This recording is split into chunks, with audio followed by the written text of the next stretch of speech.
दोस्तों, ये बात तो हम सभी जानते हैं कि मनुष्य का मन चलायमान तो है ही। यही मनुष्य मात्र को चंचल एवं नाना प्रकार के भोगों में धकेल देना चाहता है। ऋषियों, मुनियों एवं सिद्ध महापुरुषों ने मन को वश में करने के अनेक उपाय एवं तरीके बताए हैं, किंतु मन तो आखिर मन ही ठहरा। यदि मन के घोड़ों पर लगाम ना लगाई जाए तो ये मन मनुष्य को अधोगति की तरफ ले जा सकता है। ऐसा ही एक प्रश्न आचार्य प्रशांत जी से उनके वेदांत समारोह में पूछा गया कि आचार्य, इस आधुनिक समाज में परिवेश में रहते हुए अपने मन पर कैसे काबू पाया जाए।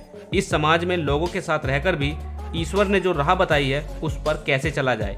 इसके जवाब में आचार्य जी ने प्रश्नकर्ता के रूप में कहा कि ये कौन सा धुरंधर है जो मन को कंट्रोल करना चाहता है। ये मैं कौन है जो मन को काबू में रखेगा। इसके बाद आचार्य जी ने कहा कि जिसे तुम काबू में रखना चाहते हो वो तुम्हारी छाया है। जैसे तुम हो वैसे ही तुम्हारी छाया है। तुम उसे काबू में कैसे कर लोगे।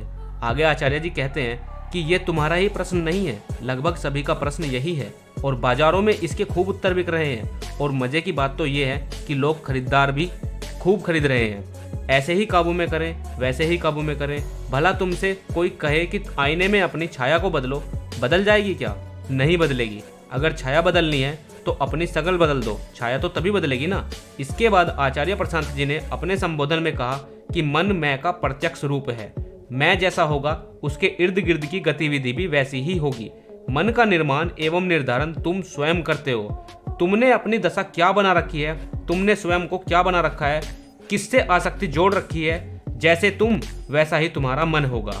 तुमने अपने आप को अगर गलत समझ रखा है तो मन ठीक कैसे हो जाएगा। अगर तुम बदल जाओ तो तुम्हारे मन में बदलाव संभव है। अगर तुम भयभीत ही रहोगे तो मन भी कैसा रहेगा, कमजोर रहेगा या शक्तिशाली? जाहिर सी बात है कि कमजोर ही होगा।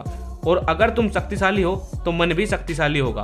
आश्चर्य ये है कि मन की दशा तुम्हारी दशा से निर्धारित होती है। इससे बचना है तो पूर्णता में जियो। इस भाव से जियो कि मैं अंदर से संपूर्ण हूँ, जो जरूरतें हैं वो बस बाहरी हैं, किंतु भीतर से मैं पूर्ण हूँ। कोई विकार फिर तुम्हारे मन में नहीं समाएगा, कोई उपद्रव नहीं होगा।